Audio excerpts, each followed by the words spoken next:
visibilizar a las confesiones minoritarias en España como propuesta para enseñar la diversidad de creencias y religiones. Es decir, que estaba muy pensado en el contexto de educar, que también tenía esta parte, el seminario que estamos haciendo, ¿no? de nuestro grupo.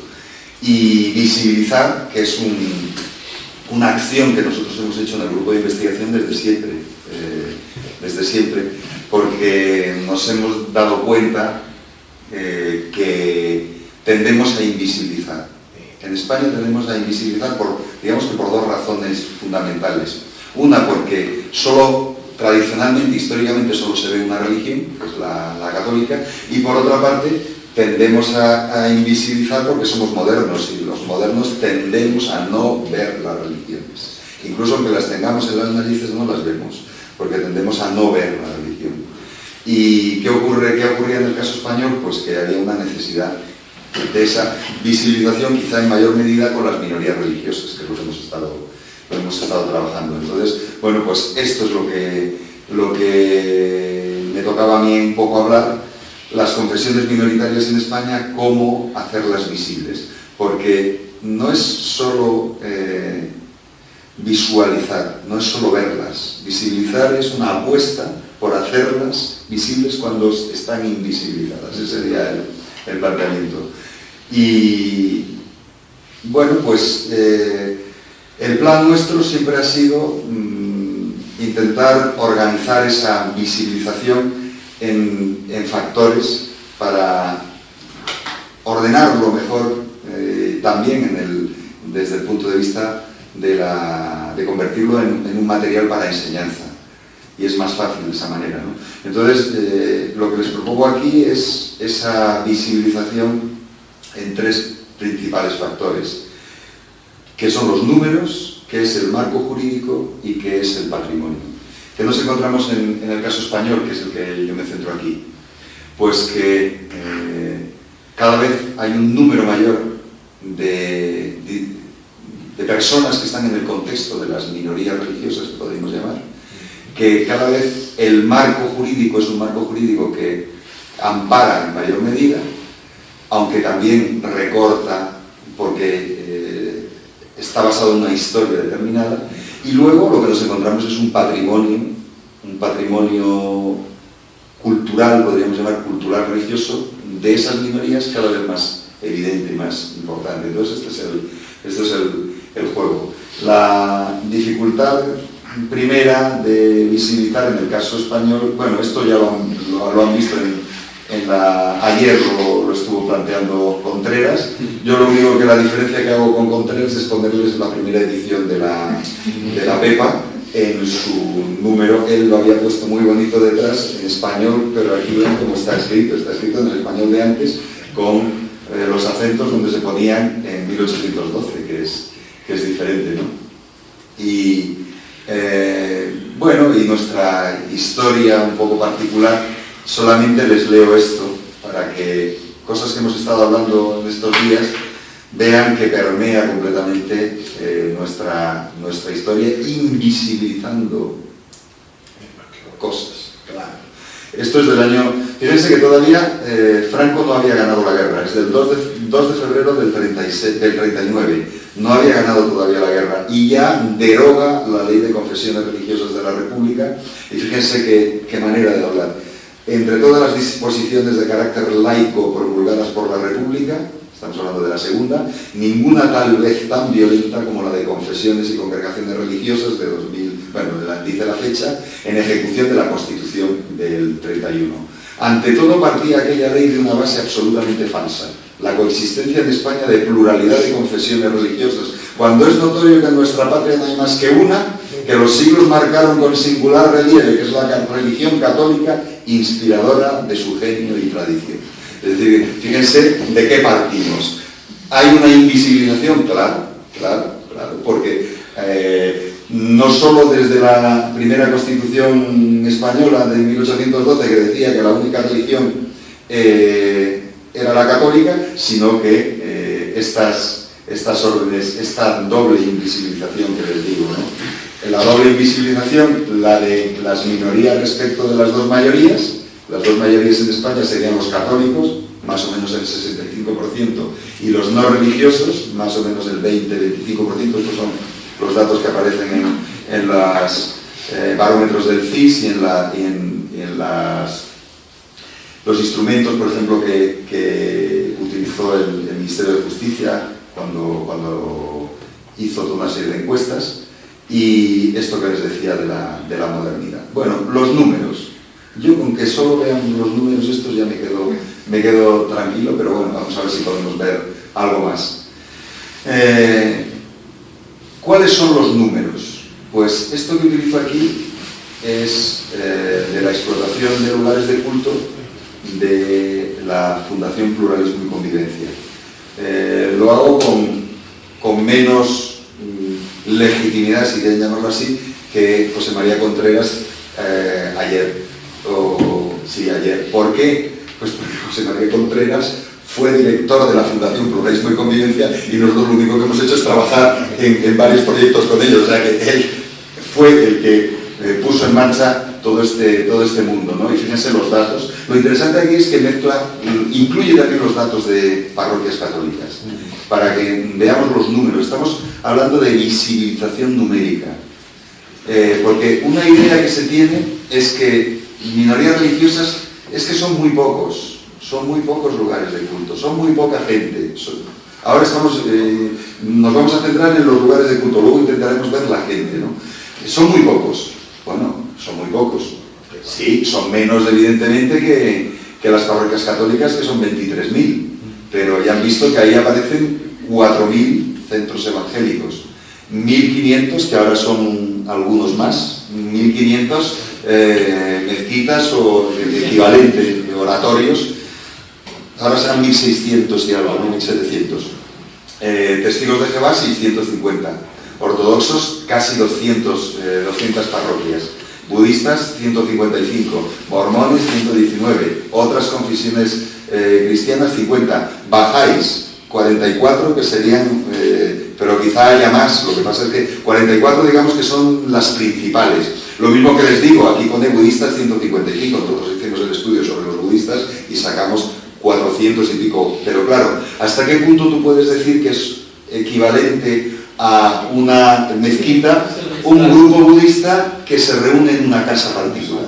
Entonces, claro, por eso rebajamos algunos de los números de budistas a 155. Bueno, judíos 36 mezquitas hay 36 sinagogas hay en España, otras religiones 29, hinduistas 21, falso.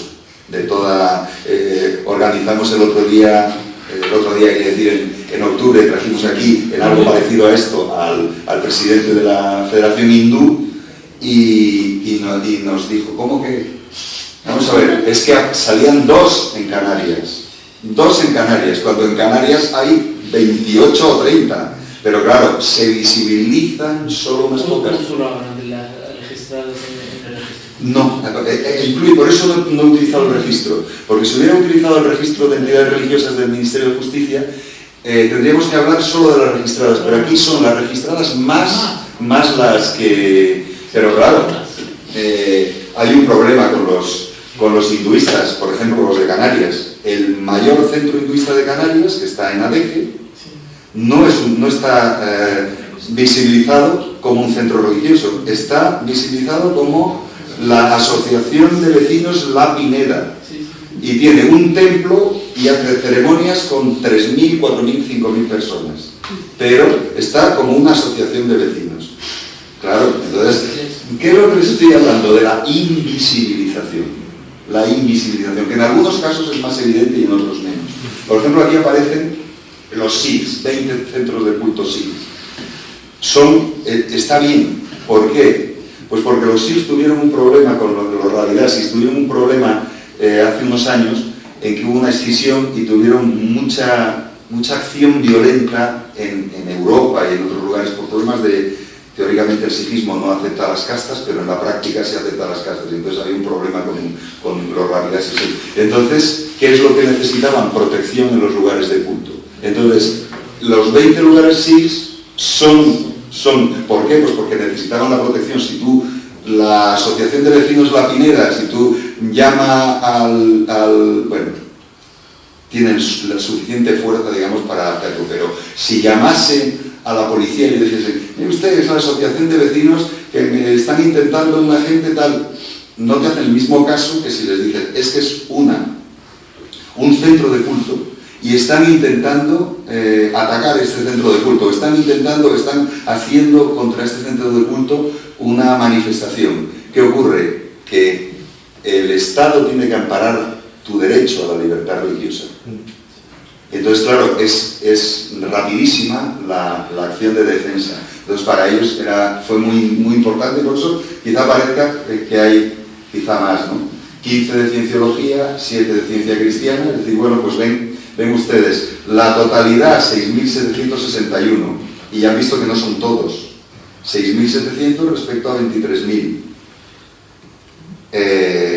¿Por dónde andamos? Por un cuarto, pero lo visibilizamos un cuarto, un 25% de lo que visibilizamos el catolicismo, ¿no? El catolicismo lo vemos por todas partes. Ese es el problema de mayorías y minorías, ¿no? Y nos ocurre muchas veces. Estos son los datos del observatorio, que el observatorio es un instrumento docente extraordinario. El Observatorio del Pluralismo Religioso en España, que desde el punto de vista de visibilizar, enseñar cómo visibilizar las religiones, pues es fantástico.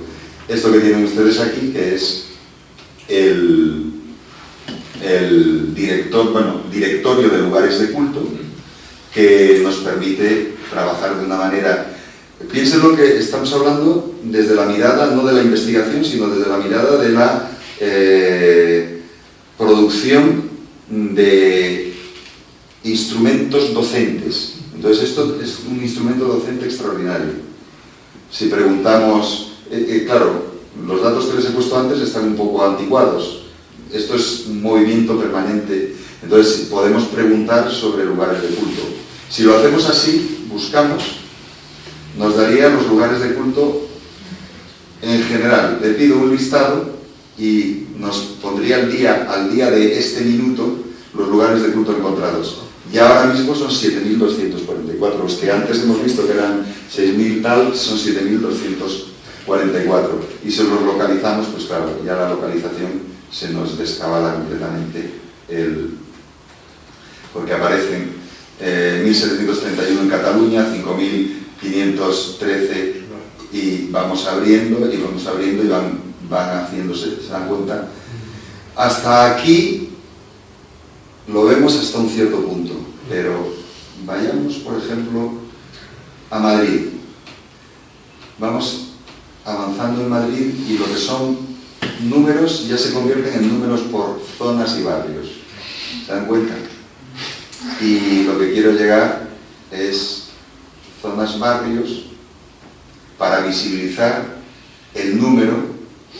Todavía no estamos con los números de fieles, estamos con los números de centros. ¿Dónde encontrarlos? Bueno, a ver si me deja. Problemas de internet, está procesando, pero... ¿Qué me ha hecho? Me suena mal. Los ha vuelto invisibles. Sí. A ver, venga. Ya estamos en nivel de barrio directamente y de calles. ¿Se dan cuenta? Estamos en una zona y entonces empezamos a encontrar y ya pinchamos. ¿Esto qué será? Pues una mezquita, la Comunidad Islámica de San Cristóbal de los Ángeles, Madrid, musulmanes, calle Rocafort, no sé qué. ¿Se dan cuenta? Estamos, como vamos viendo la diversidad religiosa, cómo se va... Claro. Y entonces ya podemos ir calle a calle. También lo podemos preguntar de otras maneras, ¿no? Vean cómo se va poblando. Estas son las zonas de alrededor de Madrid. Es que como se me ha ido la mano, pues perdonen ustedes, pero claro, cuanto más nos vamos hacia atrás, más tupido es el contexto de la cantidad de información que tenemos. Esto es, desde mi punto de vista, utilísimo a la hora de, como un instrumento de visibilizar. Y en clase, pues claro, lo utilizo mucho porque tiene esa ventaja. Seguro que ustedes me preguntarán, a ver, la confesión, vamos a volverlo por confesiones. Está el pobre paralizado, se ha quedado paralizado el buscador, pero podía preguntarle por bajáis y nos diría dónde están los centros bajáis, claro, aquí se puede poner bajáis, entonces buscamos. Está por todas las comunidades autónomas y claro, hace falta que funcione un poco mejor la red, pero bueno, véanla, yo creo que se dan bastante cuenta de la fuerza que puede tener esto. Podemos verlo enlistado, también tiene esta ventaja, podemos verlo enlistado y 45 salen aquí, entonces pues salen en los distintos lugares. Si pedimos más, nos dice dónde están. Y estos son listados que la propia Fundación Pluralismo y Convivencia ha sacado de ustedes, les han preguntado a los distintos bajáis cuáles serían los centros, y de esta manera hay una total visibilización de la fe bajáis en España y del peso de la fe bajáis en España. Localización, lo mismo que hemos hecho antes, lo vemos en un mapa y ya nos está dando. ¿Esto es por qué? Pues porque son de las Islas Baleares, pero si entramos en más detalle, pues nos los va localizando, se dan cuenta los distintos centros donde están. Y bueno, como siempre queremos ver en Canarias, pues fíjense la red en Canarias, la presencia en Canarias, estamos visibilizando el número de comunidades bajas. Seguramente hay algunas más. Sí, por ejemplo, Fuerteventura, en Lanzarote y no Morenana, y hay otros, ¿no? Pero claro, eso es con cada edición, pues envían los datos y cada tiempo ellos los exactamente. En Entonces, bueno, pues han visto cómo funciona este instrumento, que es un instrumento de lo más interesante desde nuestro punto de vista. Pues una enorme cantidad de datos y esa enorme ventaja de poder contar con algo así, con este observatorio. Bueno, problemas. Vamos a pasar de números de centros a números de personas. Entonces, cuantificación problemática, es decir, que la visibilización numérica en España es problemática. ¿Problemática por qué? Porque no hay estadísticas seguras. No hay información censal porque aplican de una forma muy restrictiva el 16.2 de la Constitución de nadie podrá ser obligado a declarar sobre su ideología, religión o creencias. Lo aplican de un modo, lo han aplicado hasta ahora de un modo que nadie puede ser obligado, quiere decir, no vamos a preguntar. Pero cabe la posibilidad de que en el futuro se haga algo así, ¿no? Y no hay todavía una casilla en el IRPF, que es con lo que les terminaré, ¿no? Y luego también hay otro asunto, en el caso español, la dificultad de computar adecuadamente dos colectivos clave en la diversidad religiosa. Los turistas, que normalmente no pensamos en ellos, pero sí, para el mundo evangélico son muy importantes. Los turistas y los inmigrantes. Los turistas, ¿por qué? Pues porque hay muchas iglesias evangélicas que tenemos un número de ellas, 4.000, pero algunas de ellas son para turistas. ¿Cuánta gente hay ahí? Pues en una iglesia evangélica estándar tienen una comunidad, pero en una iglesia evangélica de turistas, esos turistas están aquí una semana, van al culto una semana, y a la semana siguiente son otros. O son de larga duración, están 3 meses, 5 meses, 6 meses, pero están renovándose, es decir, que hay un número importante y un número que se mueve, ¿no?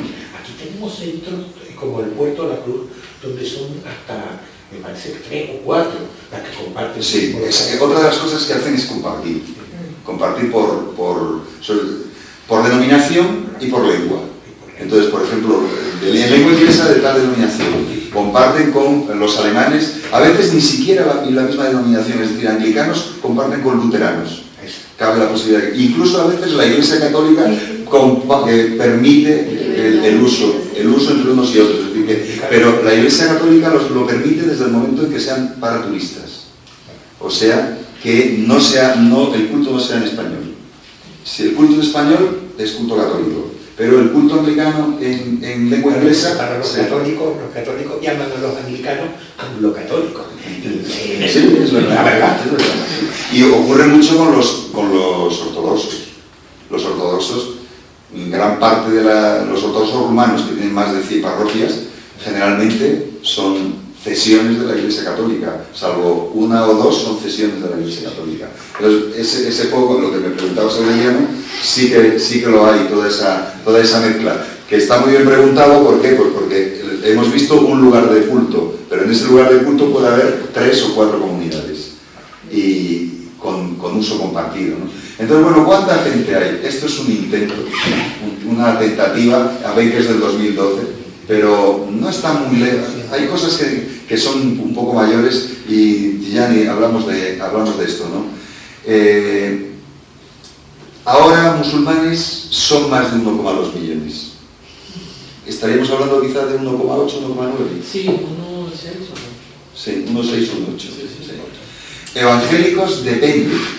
Por eso es el problema. ¿Cuál es la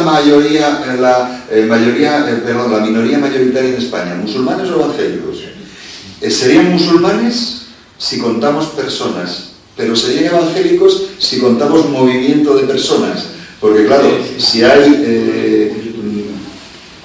un número de 400.000, 500.000 turistas que van cambiando, pues claro, eso transforma los números. Y los inmigrantes latinoamericanos, un componente evangélico. Claro, por supuesto. Pero eso son comunidades más estables, porque el inmigrante vive en España. El turista a lo mejor vive unos meses. Claro, entonces ahí hay ese juego de los números, ¿no? El musulmán vive en España todo el tiempo, es decir, no está moviéndose. Claro, entonces ahí donde se produce el cambio es entre los evangélicos a la hora de saber quiénes son más, ¿no? Y luego, bueno, ortodoxos, 200, 400.000, probablemente quizás sean más, pero ¿por qué les digo este número? Ahora mismo pensaríamos más bien hace 400.000. ¿Por qué les digo este número? Pues que, por ejemplo, los rumanos en España, ¿cuántos son ortodoxos? Porque hay muchos rumanos en España, hay 700.000, ¿cuántos son ortodoxos? Entonces, tú le preguntas el trabajo que hicimos sobre la ortodoxia, le preguntamos a los rumanos y nos dijeron, es más o menos el mismo porcentaje que en Rumanía. Entonces en Rumanía es el 90 y tantos %. Entonces decían, pues entonces si somos 700.000 aquí, pues resulta que estaríamos en torno a 600.000. Pero resulta que investigamos un poco y hay un gran número de rumanos que son adventistas en España.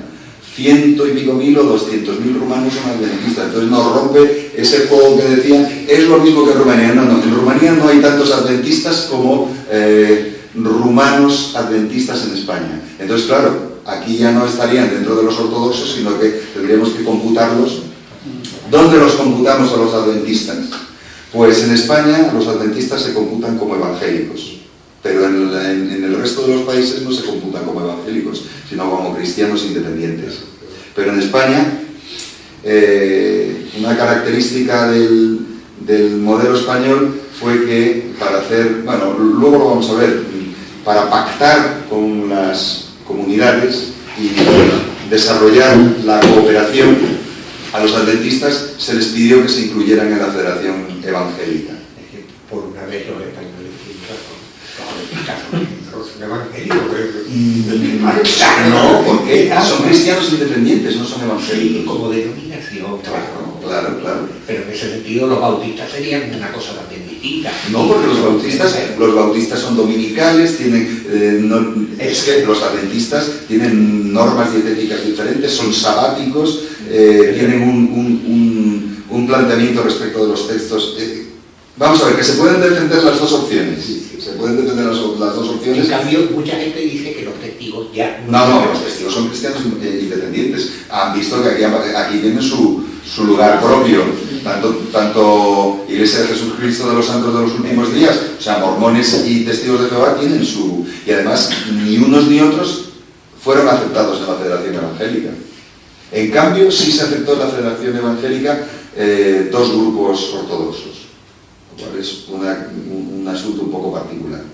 Entonces, bueno, si nos da tiempo lo vemos, ¿no?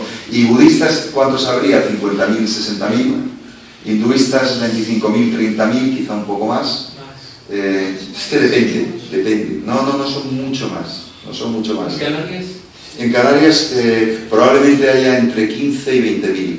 Pero es que Canarias tiene la mitad de los hinduistas de España, claro. Pero, nosotros lo vemos desde aquí y vemos muchos hinduistas, pero claro, en el resto de España hay comunidades en Málaga, tal, pero es que Canarias tiene un número enorme de hinduistas. Nosotros, claro, desde la mirada de aquí nos parece, claro, que es muchísimo más. Es muchísimo más, ¿no? Entonces, 25, 30.000. También hay que tener cuidado con esto, porque tendemos a mezclar etnicidad con religión. Claro, entonces, etnicidad con religión. Entonces, etnicidad y religión también hay que jugar con si son religiosos. ¿Cómo diferencian a un país que son todos musulmanes? Porque claro, aunque hay claro, entonces, pues, pero en cierto modo jugamos también con esto que veíamos hace un rato, ¿no? Es que soy católico no practicante. Entonces, insistes un poco y dices, vamos, no solo es que no seas católico no practicante, es que ni haces caso a lo que dice la doctrina de la Iglesia, ni has ido a misa la última vez hace 35 años. Es catolicismo practicante. Entonces, claro, ¿por dónde lo metemos eso? Sí, el segundo grupo. Una pregunta sobre los católicos. ¿Cómo calculan esas cifras? Es decir, ¿son las que pasa la Iglesia de los bautizados? No, las cifras estas es más complicado. Generalmente tiene que ver con, no podemos saberlo con un censo sería perfecto, o bastante perfecto. Lo sabemos por medio de las aproximaciones que hace el CIS. Y el CIS lo que hace es técnicas de encuesta. Técnicas de encuesta significativa. Entonces, hace encuestas a 2.500, 3.000 personas y a partir de ahí crea lo mismo que hace en política. Igual, lo mismo, el mismo procedimiento. Entonces, en política funciona bastante bien con las mayorías y un poco peor con las minorías. Entonces, esto es lo que te dice la gente que es. Te dice la gente, yo soy católico. ¿No son datos de la Iglesia entonces? No. Yo soy católico. Los datos de la Iglesia que puede usar la Iglesia son los bautismos. Y claro, los bautismos hay muchos que son ateos bautizados. Entonces, claro, ese juego es diferente. Ese era el problema que estaba viendo cuando decía no practicante, porque yo consto en el registro como bautizada. Claro, pero no tiene la mejor práctica. Incluso hasta cambiar. Hay muchos que son ateos, directamente. Sí. Y esos son, bueno, es muy característico. Pero hay otros que se autodenominan católicos. ¿Y qué fuerza tenemos nosotros como analistas sociales para decir que no son católicos y ellos dicen que son católicos? Lo que pasa es que son unos católicos un poco particulares. Es como... Los practicantes de la OCHA, tú les preguntas y ellos estarían dentro de la... Ellos dicen que son católicos. Igual están en dos partes, pero bueno, tienen los dos lados, ¿no? Porque, claro que pero eso no es extraño, porque como hablábamos con Galván, es cada vez más común, cosa que ocurre en China, cosa que ocurre en Japón, que seas de dos cosas. Y no es un problema. O sea, puede ser un problema si una de las cosas dice que solo puede ser de esa cosa. Pero claro, por ejemplo, en Japón es muy común ser shinto, o sea, seguir rituales del shinto y seguir budistas y hasta incluso a veces cosas de grupos cristianos, nuevas religiones cristianas. Y entra dentro de lo común, lo que sería bueno, le gustaba mucho a Galván hablar del bricolaje religioso. Sí. Y eso nos permite también entender mucho la santería y los cultos brasileños, una especie de bricolaje religioso, en que tu identidad se construye con parcelas que a veces, desde el punto de vista externo, pueden parecer extraños, pero para nosotros como analistas, ¿hasta qué punto tenemos derecho a conculcar algo así, ¿no? Una pregunta. Perdón. Sí. Aprovechando ya esto, los mesiánicos que son cristianos, bueno, que se sienten cristianos y judíos a la vez. ¿Esos grupos dónde? Claro, ese es un verdadero problema. Los llamados judíos mesiánicos que no son aceptados por el judaísmo porque no son judíos étnicos, pero claro, estarían dentro de... recuerden que había unos otros... Casi todos son evangélicos, los judíos mesiánicos. No, aquí en Canarias provienen del catolicismo católico total. Evangélicos había bastante, ¿no? Incluso en Israel. Aquí, por lo menos nosotros con los que hemos contactado y tal, son todos de origen católico. Sí, hasta donde yo sé son católicos, pero que aspiran a ser judíos siendo católicos, que es un... Entonces puede ser como de los carismáticos, ¿no? Que son un pentecostalismo que ha migrado y se ha introducido también entre los... Claro, porque todas estas... Son los modelos, pero es que claro, los modelos mesiánicos son modelos apocalípticos en última instancia, claro. O sea, es un movimiento, que permea muchas formas religiosas, incluidos los carismáticos católicos, que también están en esa línea. Y entonces, por ahí, claro, ya se dan cuenta los problemas de los números, estamos y cómo calculamos. Por ejemplo, los ingleses tuvieron un momento en que hicieron un censo. Calcularon lo siguiente, los especialistas en budismo, hay un artículo que es muy interesante para eso, ¿no? Los especialistas en budismo hicieron un cálculo y dijeron, bueno, pues aquí en Inglaterra hay 200 centros budistas y más o menos acuden a cada centro budista tal cantidad de personas. O sea, es ese tipo de cálculo. Y entonces les salió un número. Hicieron un censo y la gente que dijo que era budista era 8 veces el número que salía del cálculo aquello. O sea que hay mucha gente que no va a los centros y que se considera religioso. Entonces, claro, ahí hay un problema. Con los números hay un problema, pero claro, es necesaria la visibilización numérica. Había, Francisco, un concepto antiguo, yo no sé si se seguirá usando, que era el de nominal. Nominal en comparación con practicante, ¿verdad? Lo usan para católicos, protestantes, digamos, mainstream, ¿no? Los protestantes conservadores, y para evangélicos también. Ya hay también muchos evangélicos que dicen serlo, pero no son practicantes, no van nunca a la iglesia, ¿no? Entonces, no sé si eso se podrá distinguir. Desde luego con el catolicismo está clarísimo. Nominales, ¿cuántos pueden ser? Pues mira, Barrett lo plantea desde el punto de vista, porque es una enciclopedia que utiliza una metodología de estadística muy centrada en los modelos independientes, y entonces utiliza ese planteamiento, que son los no denominacionales, cristianos no denominacionales y cristianos no involucrados en ningún, que serían, digamos, que nominales. Y los colocaba cientos de millones a nivel mundial, claro, porque planteaba que hay mucha gente que está en el movimiento, se consideran cristianos, ya ni siquiera estamos hablando de católicos, porque claro, en la enciclopedia de Barrett va por otro lado, pero que estarían fuera de cualquier denominación, incluso fuera de las denominaciones de iglesias independientes. Es decir, ni siquiera estarían considerados, porque estarían mucho más en la línea de las formas modernas de religión, que son una religión individual o casi íntima. Entonces, pero estaría en el contexto del cristianismo, más que, porque son diferentes a otros que desde esa línea de religión moderna se consideran budistas, o estarían más cerca de una forma de espiritualidad. Entonces, ahí nos encontramos con todo este lío. Algunos de ellos estarían en estos números nutridos de lo que denominamos nuevas espiritualidades. Ahí habría una amalgama de gente que si haces la pregunta de una manera o de otra, se considerarían quizá budistas, o se considerarían quizá hacia el hinduismo, o se considerarían quizá sencillamente espirituales sin más denominación, ¿no? ¿Estaría la religión del pueblo? Bueno, sí, lo que pasa es que es muy poca gente, ¿no?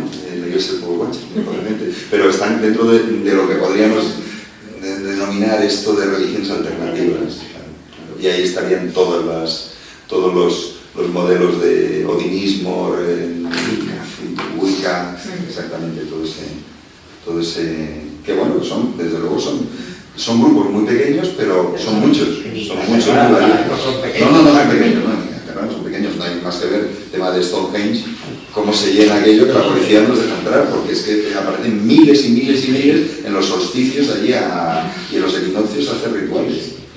Miles y miles de neodruidas y todo eso, ¿no? Bueno, y claro, ahí está la historia previa, ¿no? Que hay que visibilizar. Esto hay que visibilizarlo, evidentemente. Está puesto como cementerio inglés. Esta es la típica invisibilización española. ¿Por qué lo llamas cementerio inglés? Cuando sí, eran ingleses, pero te metes dentro y hay toda clase de, podríamos llamar, protestantes históricos. Y incluso hay algunos judíos también metidos. Es decir, pero entonces, esto es un cementerio protestante. La fecha que pone ahí, ya han visto que es 1757, pero comienzan las actividades en 1680 o algo así. Y dentro tiene un lugar de culto. Pero desde el punto de vista de eso que veíamos desde 1812, que ser español es ser católico. No ser católico es no ser español. Entonces es mejor llamarlo inglés, y aquí solamente dejaban para los extranjeros, principalmente ingleses, claro. En el caso del Puerto de la Cruz, que era el Puerto de la Orotava, que era como en ese momento se entendía el lugar, ¿no? Y claro, esto hay también que visibilizarlo. Bueno, luego, siguiente paso, la jurídica. La jurídica, claro, antes las minorías estaban profundamente discriminadas, ya lo hemos visto. Antes, ¿qué es lo que hay? El modelo se denominaba intolerancia. Estoy hablando por boca de cómo lo analiza, por ejemplo, Ferede, o lo analizan muchos grupos evangélicos. Dicen, en España hemos pasado de la intolerancia. ¿Por qué es tan importante los grupos evangélicos? Pues porque son los que tuvieron que defenderse de los años 50. Los años 50 crean en 1956 la Comisión de Defensa Evangélica. No lo llaman Comisión Evangélica de Defensa Evangélica. ¿Por qué? Porque tenían que defenderse de lo que hacían con ellos. El contexto, un contexto de intolerancia. Ellos dicen, había intolerancia. Bueno, no les digo... luego, hay tolerancia, pero a ellos no les gusta el término tolerancia. El término tolerancia es que toleran al que piensa de otra manera, pero de tolerar, no, vamos a ver, tolerar es poco. Fíjense lo que decía una de las víctimas de la intolerancia, Francisco Tomás y Valiente, que lo mataron los intolerantes de ETA en su despacho de la universidad, o sea, sin más. Decía él, es ahí donde se inserta la castiza tolerancia española, la que yo detesto.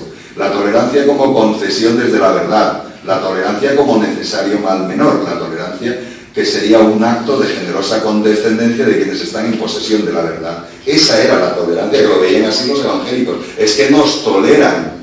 Nos toleran quiere decir que ya no nos persiguen, por lo menos, pero ¿nos tratan como iguales? No. Es decir, ¿nos dejan que seamos tan visibles como los demás? No.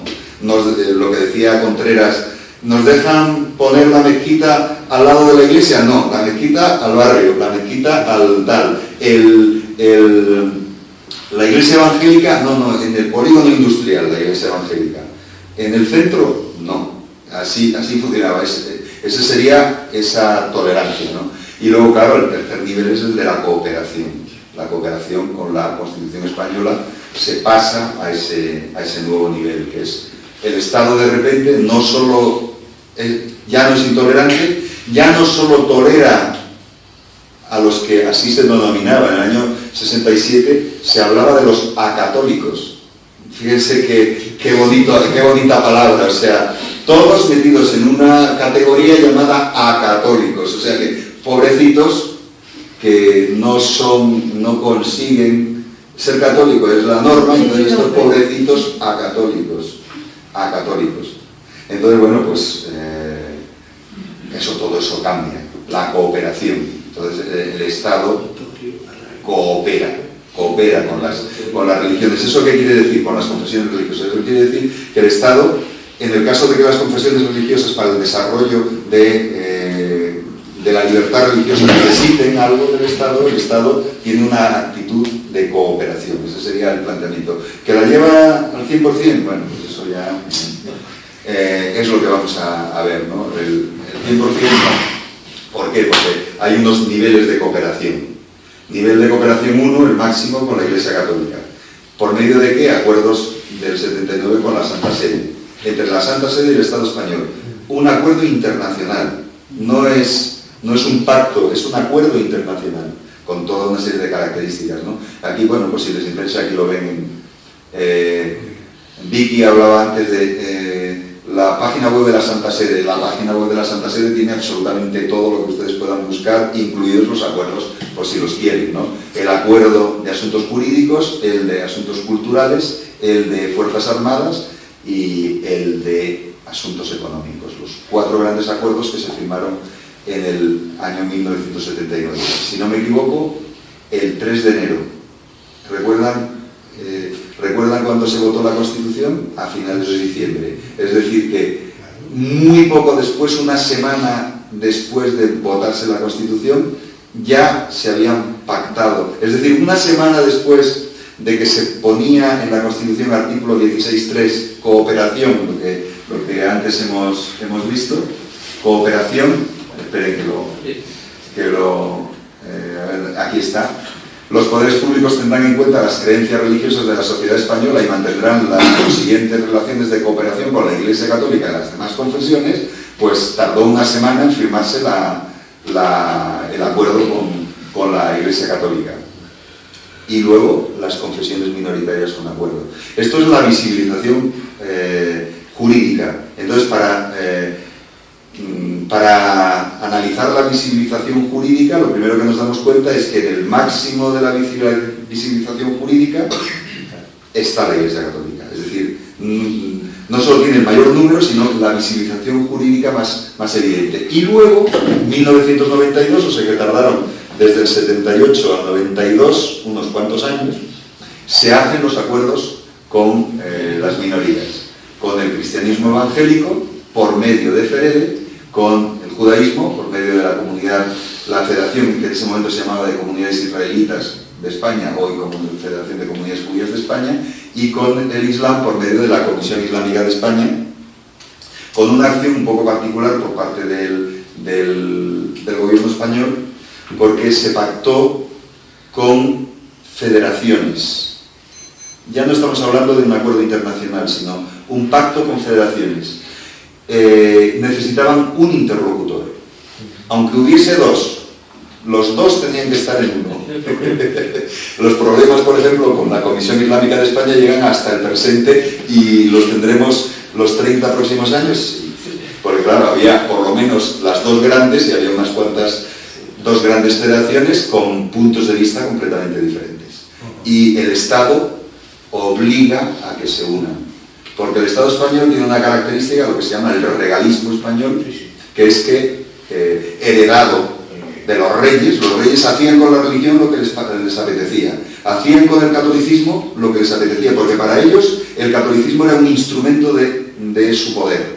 Y entonces, ¿qué hacían? Nombraban a los obispos. Bueno, escogían una terna y el Papa escogía entre 3 obispos que estaban perfectamente en la línea de lo que quería el rey.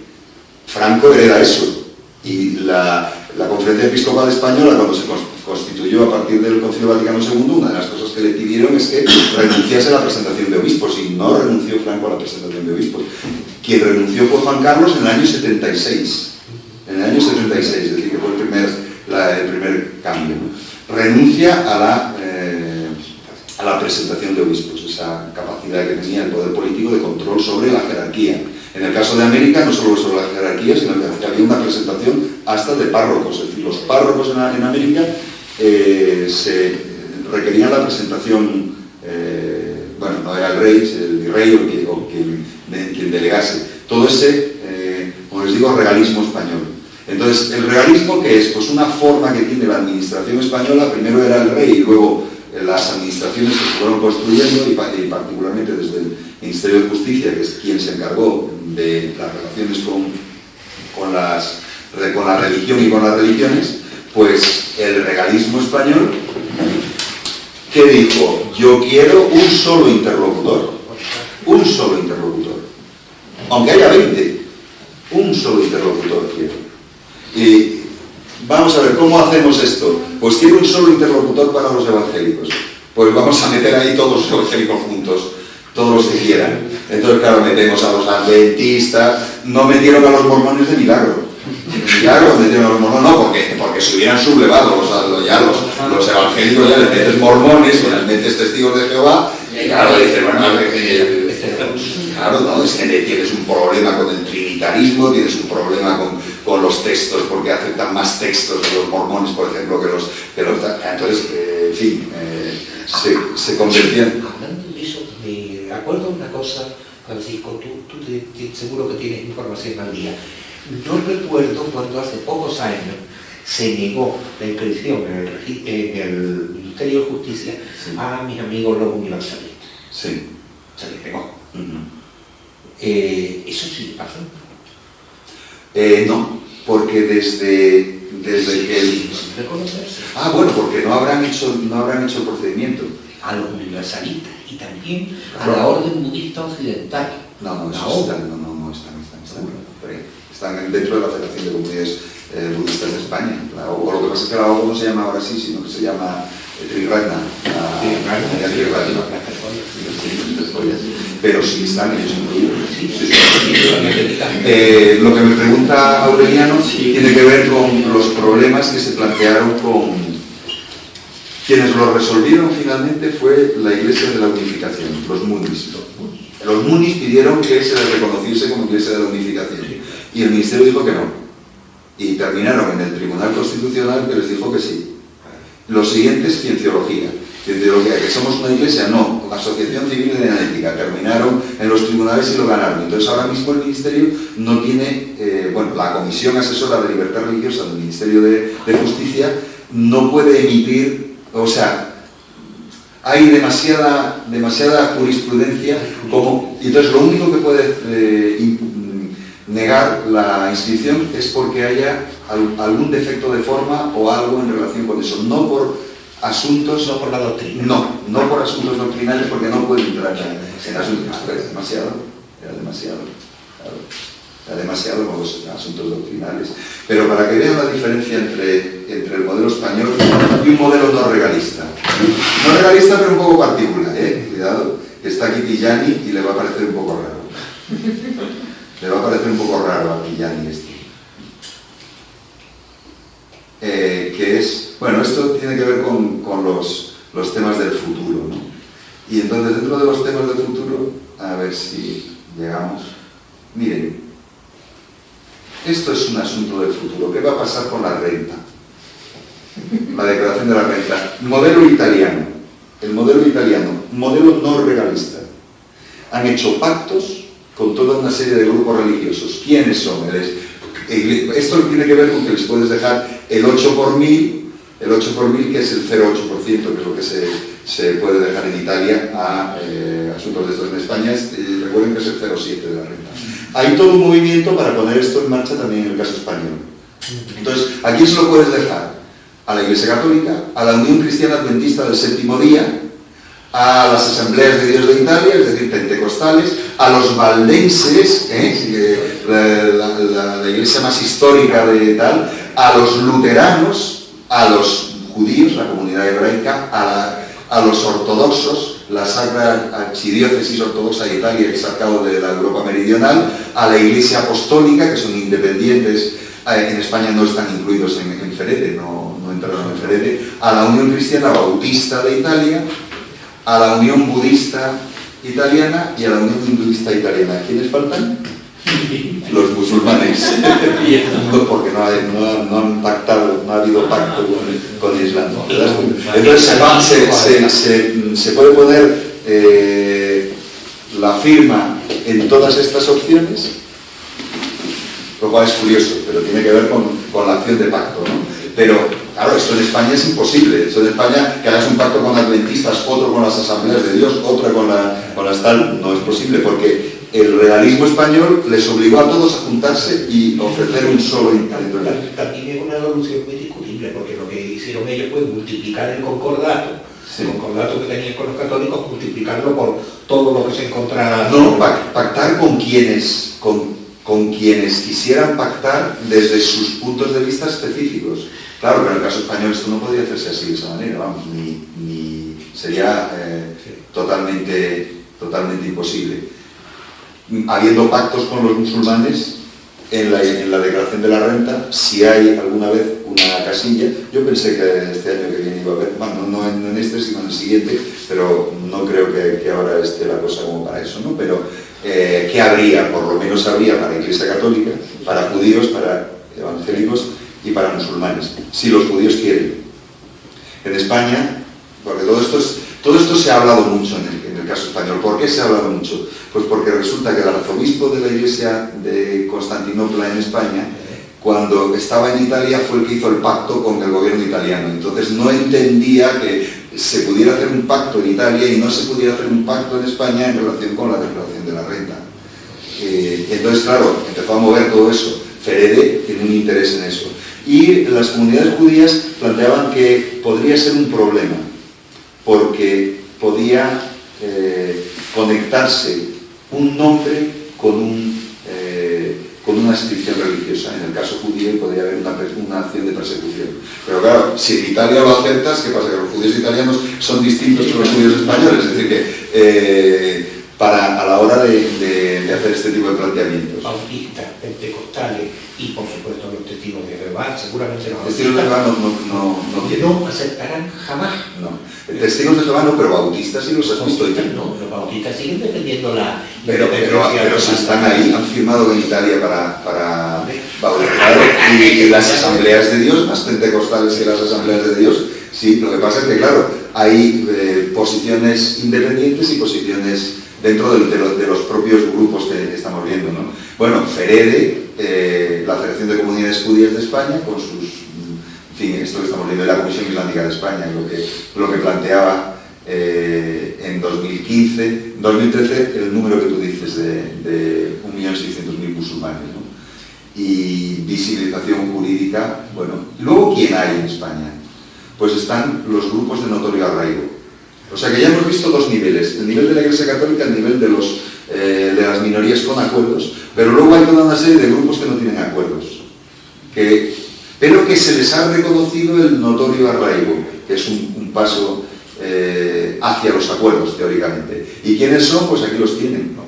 La Iglesia de Jesucristo de los Santos de los Últimos Días, en 2003, bajo el gobierno de Aznar y la Guerra del Golfo, los Testigos Cristianos de Jehová, en 2006, ya con Zapatero, el budismo, en 2007, aunque el budismo, fíjense la votación como quedó, 9-7-7, 9 a favor, 7 en contra y 7 abstenciones. Es decir, que había un movimiento en relación con eso. Y los ortodoxos, en 2010, ¿cómo quedó la votación? 20-1. Es interesante, ¿no? Esa diferencia, ¿no?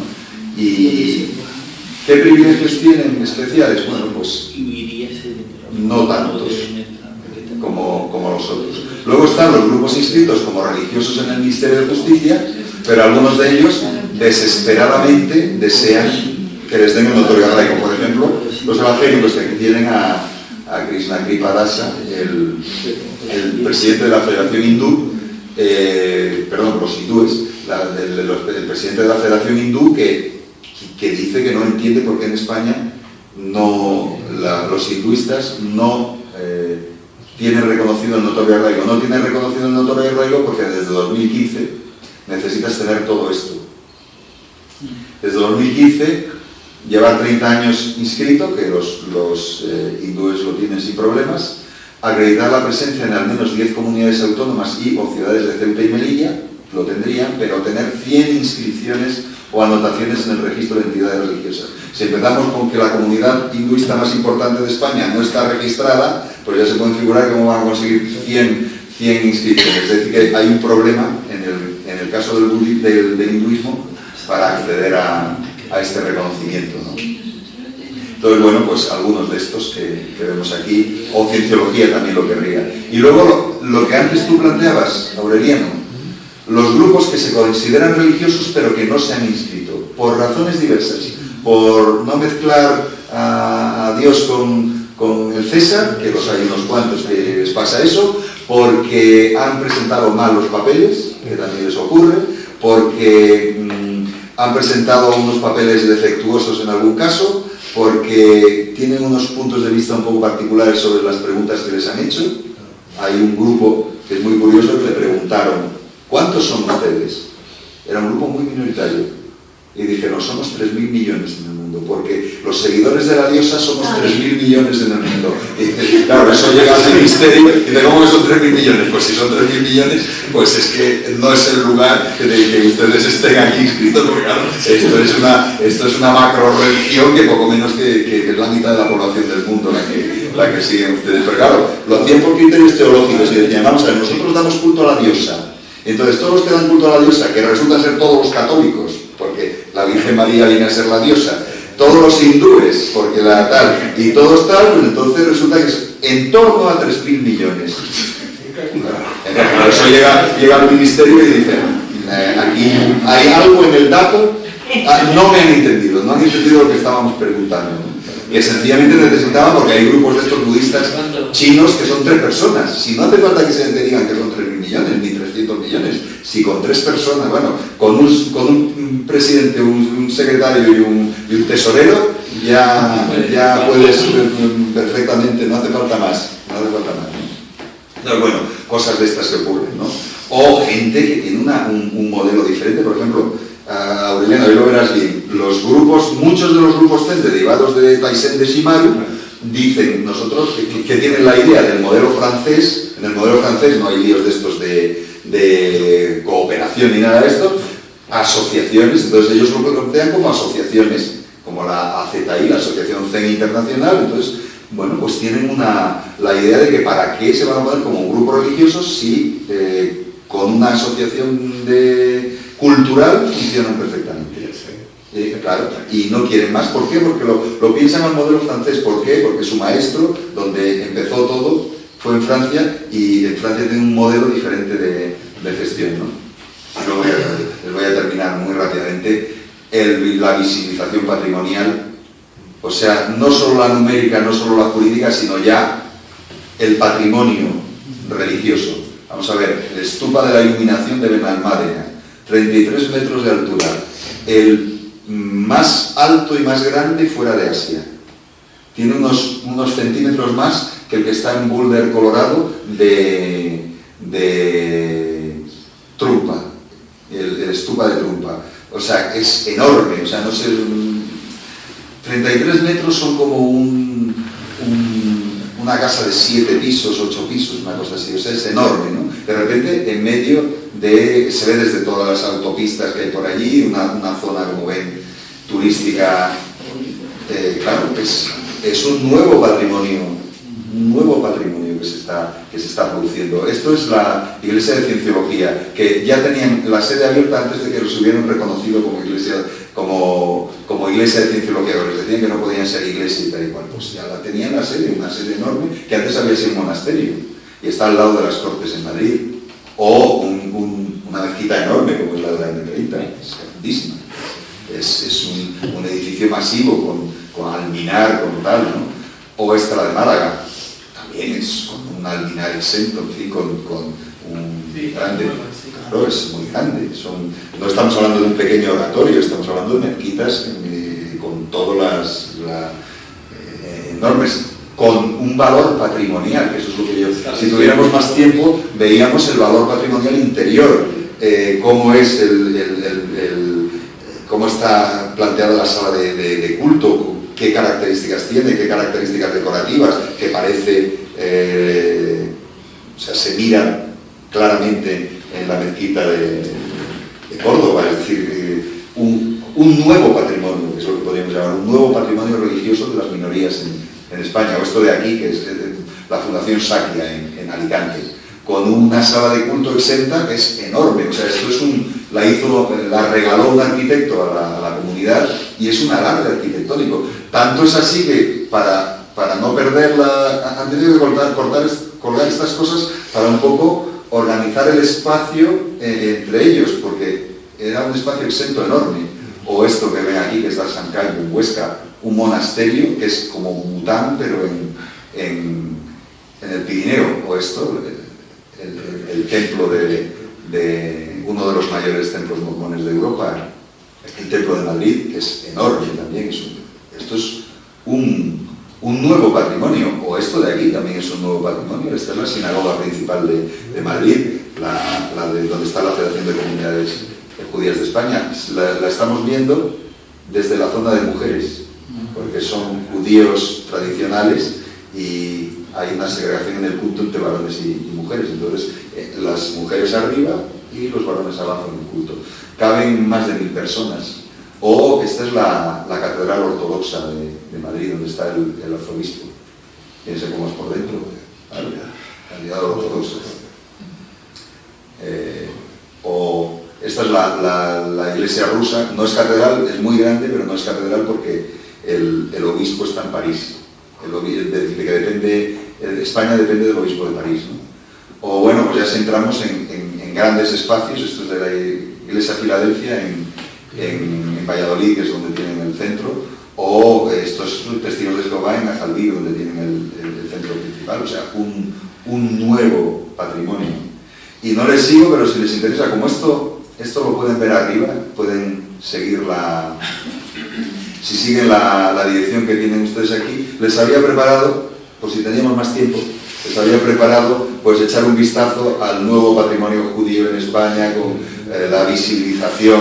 Esto es Hanukkah, la primera vez que se hacía público Hanukkah en Madrid, y se trajeron al gran rabino de Israel directamente, que es este que tienen ustedes aquí, para dar, y luego pues las sinagogas que hay un poco por todas partes, para que vean cómo es la sinagoga. La sinagoga de Madrid, eso sí, judaísmo es...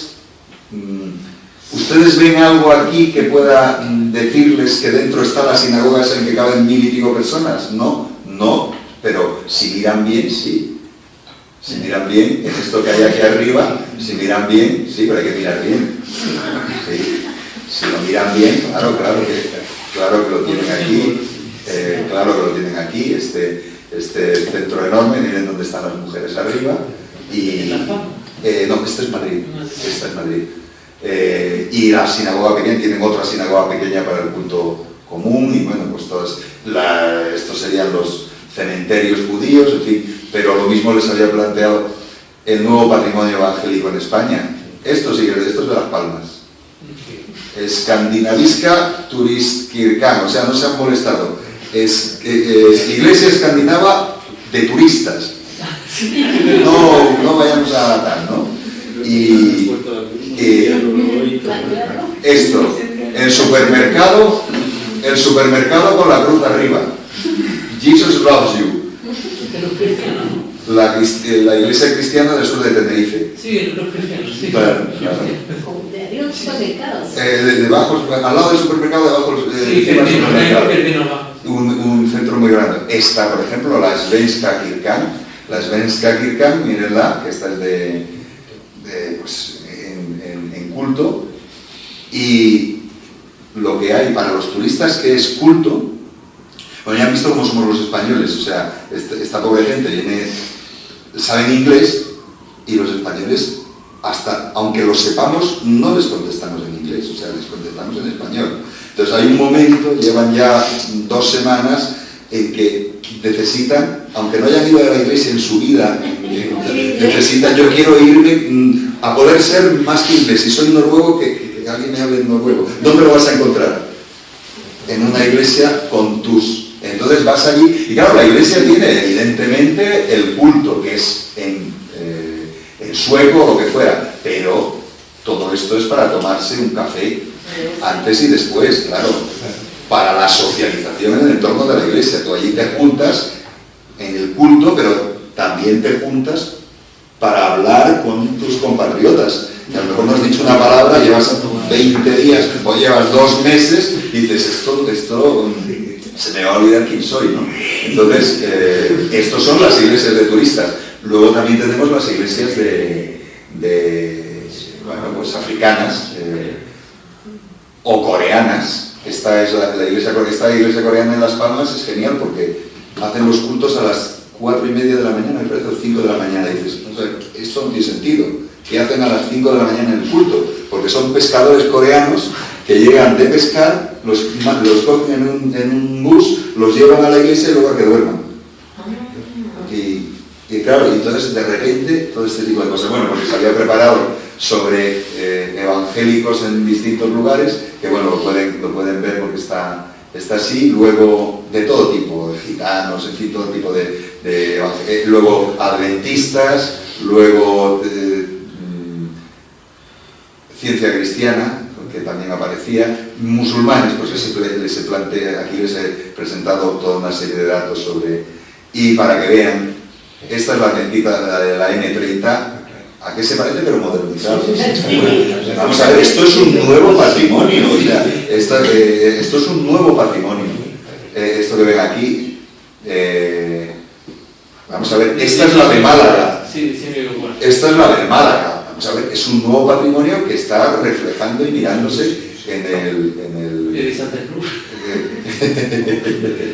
Y bueno, pues de distintos otros lugares, bueno, de Ucide, la de Granada, que desde mi punto de vista es genial porque... Ay, que no está la foto. O sí está la foto. Sí, yo creo. Sí, esa. No, pero es que tengo una foto desde la Alhambra en que eres incapaz de distinguir cuál es la mezquita y cuál no, porque claro, la arquitectura es una arquitectura equivalente, ¿no? Esta mezquita de Granada, bueno, y toda una serie de diversos centros, y luego pues más, aquí tienen ortodoxos, budistas, se preparado ahí unos cuantos budistas, bueno, estos son testigos de Jehová, estos son mormones, estos son budistas, y les he preparado budistas para todo lo que ustedes les parezca, de budistas de centros de aquí, de allá y de diversos lugares. Luego les he preparado, bueno, tengo un minuto, eso se lo enseño, porque esto es, desde mi punto de vista, espectacular. A ver si se lo... Esto es Sakyat Ashilin. Sakyat Ashilin está en el Garraf, en Barcelona.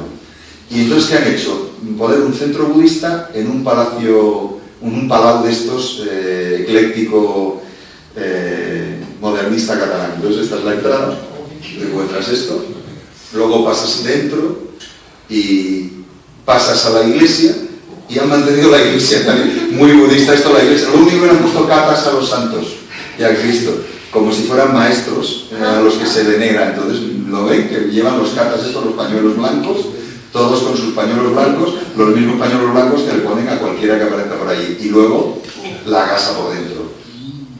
Iconografía budista tibetana, porque son budistas tibetanos, la tara blanca, y este es el comedor. ¿Qué les parece el comedor? Todo lleno de imágenes. Aureliano, el comedor estaba forrado de piel de elefante. O sea, con pues un indiano que había ganado muchísimo dinero y había hecho esto.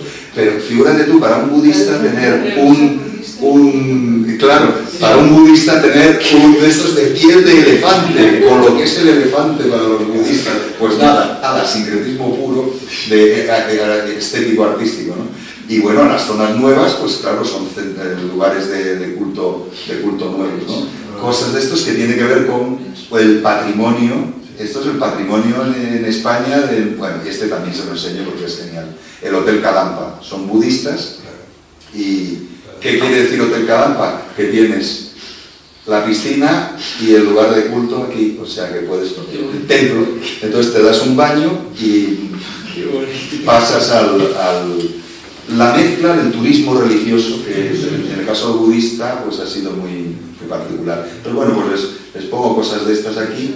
Bueno, los hinduistas, los Hare Krishna, etc. Estoy pasando muy rápido. Los Sikhs también. Bajáis, aquí algunos de Bajáis, el de Madrid, el centro Bajáis de Madrid. Este es el de aquí, el de Tenerife. Este es el de Las Palmas.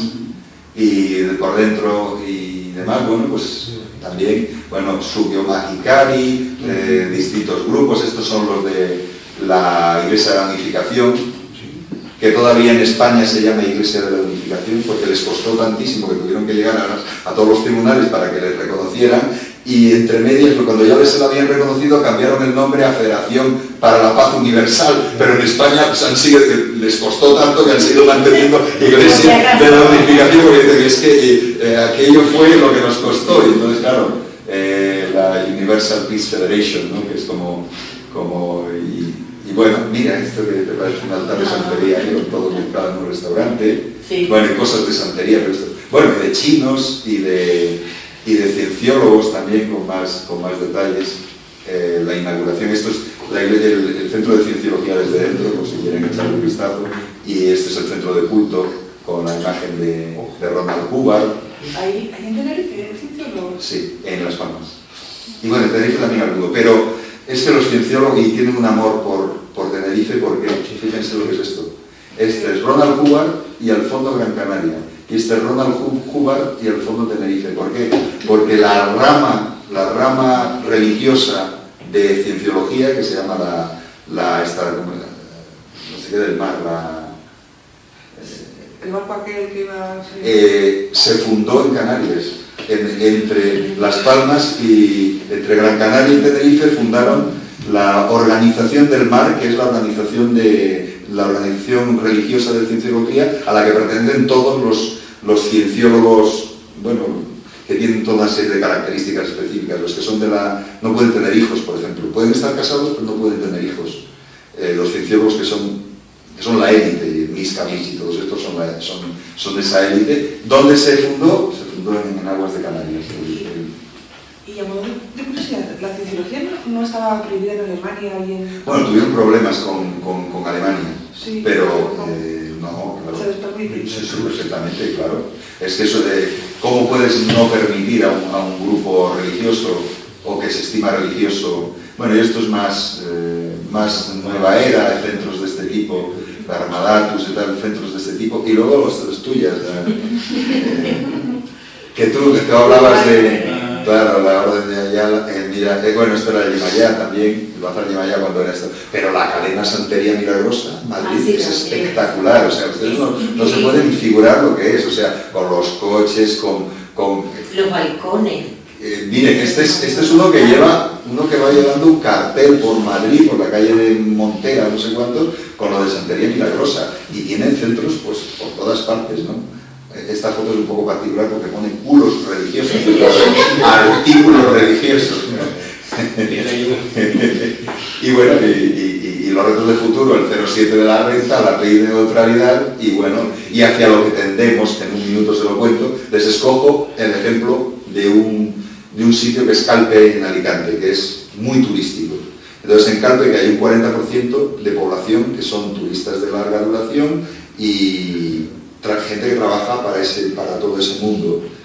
¿Y qué hay ahí? Pues la Iglesia Católica. Entonces aquí ven que les junto todo. La Iglesia Católica, la antigua mezclada con la nueva, esta era la antigua mezclada con la nueva, la iglesia parroquial que tienen de las Nieves, una ermita, que es la ermita de San Salvador, otra ermita, que es la ermita de la Cometa, una iglesia que es la de la Merced, que curiosamente aquí la ven, que curiosamente esto es un culto anglicano, hacen culto anglicano, más culto católico, más culto alemán.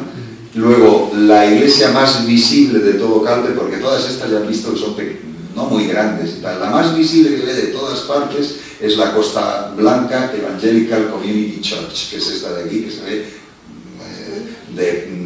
por todos los barrios que puedas, desde el centro, ves su iglesia y tal, y miren cómo es por dentro, culto en inglés con traducción simultánea al alemán y al español. Entonces esto es todo el movimiento luego el Centro Vida Abundante, que ha estado de acá para allá, luego como ven este es otro, luego esto ya es la religión en el centro comercial. El centro comercial Perlamar, en el centro de Calpe, un centro comercial que tiene pues la Calpe Christian Fellowship, que estaba desde siempre en distintas ubicaciones, aquí ven tal, la mezquita Abu Bakr As-Sadiq, que está también en el centro comercial, en distintos momentos. En 2012, fíjense, ponían farmacia, salud y belleza, servicios profesionales y centros religiosos. O sea que es un centro comercial en que ya te dice los centros religiosos. Calpe Christian Fellowship, el centro cristiano de Calpe, el templo Fuego Abrasador, que ahora lo vemos, y la mezquita. Este es el centro de Calpe, el centro cristiano de Calpe, el templo Fuego Abrasador, que fíjense, le han puesto un sistema de fuego abrasador. El fuego abrasador es el Espíritu Santo como bolas de fuego, green balls of fire, que bajan y o sea, no sé si se dan cuenta, luteranos, anglicanos, pentecostales y todos unos junto con los otros. ¿Y dónde están? Pues esto que ven aquí, la Calpe Christian Fellowship, que tiene cultos en alemán a ciertas horas, cultos en inglés a ciertas horas y, por supuesto, les dan de comer. Aquí es por donde... Hola, estamos acabando. ¿No? Y ahora mismo, ¿qué vienen? ¿Qué tenemos? Pues uno más, ya lo que faltaba, el Evangelium Gemeinde Calpe, la mezquita, el fuego abrasador, el centro cristiano y la Calpe Fellowship. Entonces esto... Aquí está la Calpe Fellowship, aquí está la mezquita que estaba en el tercer piso, se ha puesto al lado. Entonces tú coges, tienes un centro evangélico, la mezquita, otro centro evangélico, el fuego abrasador, en el mismo, y un patio en medio en que, bueno, pues así está. Donde van unos al lado de otros, al lado de otros, al lado de otros. Aquí ven el centro islámico, la Calpe Christian Fellowship, y van un poquito más acá, está el abrasador, y estoy viéndolo desde la comunidad, el centro de comunidad de Calpe, esta cristiana de Calpe. O sea... de convivencia. Claro, convivencia no, ya lo siguiente, ¿no? La religión, o sea, esto es visibilizar la religión en el centro comercial, claramente. ¿Por qué? Porque es un mundo, es un contexto, como ven, diferente, ¿no? Y esto es lo que quería contarles. Pero no sé si es buena idea, por ejemplo, en un centro comercial hacer ahí lugares de culto. Es que para tanta... ¿Qué es lo que hace un turista, por ejemplo? Va al centro comercial y va a la iglesia también. Claro. O sea, baja, por ejemplo, muchos de ellos viven en vilas, en las zonas de arriba, o están más cerca de la zona del mar, y van al centro, compran, socializan y rezan. Y socializan en alemán unos, en inglés otros, en español otros. Y esa es la visibilización, visibilización patrimonial que encontramos cada vez más en España. Y claro, esto es una tendencia muy extrema, muy particular. Esto no solemos encontrarlo muchas, no es muy común, pero no es tampoco extraño. Sí. La mezquita de la Cruz, que está debajo de... Sí, debajo del edificio. Sí, esto es... Y claro, bueno, pues ya han visto. ¿Utilidad docente? Pues sí, tiene utilidad docente esto, porque después en una clase, después de enseñar esto, la gente mira la diversidad religiosa, que a lo mejor antes no la miraban. Se fijan en que la religión no es algo que tenemos que invisibilizar, sino que podemos muy fácilmente visibilizar, ¿no? Y visibilizar la diversidad religiosa es a su vez entender mejor el mundo. Claro. No cerrar los ojos a una parte del mundo, sino entender mejor el mundo. Una mayor tolerancia. Sí, o si no queremos llamar la tolerancia, yo le llamaría respeto. Sí. Un respeto. ¿Ustedes creen que puede tener una relación sin respeto una mezquita que está al lado de la que es imposible? Son los vecinos. Se echan una mano unos a otros cuando necesitan. Es que es así. La relación es una relación directamente de respeto. Y a mí me resulta muy interesante que la mezquita haya pasado de arriba, en una esquina donde estaba antes, ahí en medio, junto con todos los demás. Sí. Es un ejemplo. Sí. Un ejemplo de que muchas veces la invisibilización proviene también de un ocultamiento por miedo, cuando el miedo no es necesario. No es un factor es un factor justamente contrario a esto que estamos viendo. No sé si tienen ánimo para hacer alguna pregunta, porque estamos aquí al final del día, como quieran. Hemos hablado. Sí, eso es verdad, hemos estado comentando, o sea que... Pero muy bien, ¿no? Interesante. Pues nada, pues muchas gracias por... ¿Esto lo tienes? Aquí, bueno, es la conferencia, donde yo pongo todas mis... Sí, o sea que tú haces pones este enlace y lo encuentras. Lo aceptarían ahora las clases de... Pues... de historia de la religión. Como para culminarlo como una... Pues mira, muy bien, estupendo. Pues sí. El reconocimiento de las demás religiones después de haber institucionalizado la Iglesia fue en el año 1900. Luego de que Franco... Sí. El primer momento, en el caso de Franco, es en el año 1967. Está todavía Franco vivo. ¿Por qué? ¿Qué es lo que ocurre? Las leyes franquistas decían que las leyes franquistas tenían que adaptarse al magisterio de la Iglesia. Entonces ahí se produce el Concilio Vaticano II, y en el Concilio Vaticano II la Iglesia Católica decide, entre otras cosas, apostar por la libertad religiosa, el derecho a la libertad religiosa. Entonces eso determina que tengan que cambiar las leyes franquistas, a pesar de que los políticos no querían cambiarlas, por en sí ese asunto. Entonces tuvieron que hacer una ley de libertad religiosa. El problema es que nosotros la llamamos ley de pseudo libertad religiosa porque no incluía el catolicismo. El catolicismo quedaba parte ya solo para los demás, que los demás tenían que registrar sus lugares de culto, etcétera, etcétera, y en el otro caso no. Entonces por eso es pseudo. La auténtica ley de libertad religiosa es del año 80, es decir, un año y pico después de la Constitución se dicta la ley de libertad religiosa, que ya está un poco vieja en España, pero todavía no han sido capaces de ponerla en marcha. Y estuvieron a punto de ponerla en marcha. José María Contreras era director general de Relaciones con las Confesiones cuando se redactó una ley que se iba a llamar de libertad de conciencia y de religión.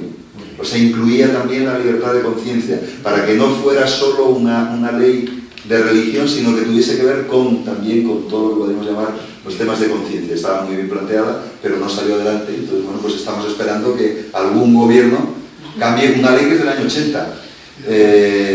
Y ya ni cuántas mezquitas había en el año 80 en España. 4. Sí, poco. 4 mezquitas. ¿Cuántos grupos ortodoxos había? 3. ¿Cuántos grupos budistas había? 2 o 3. Entonces, ¿qué ocurre? Pues que hay que hacer un cambio, porque claro, el momento es un momento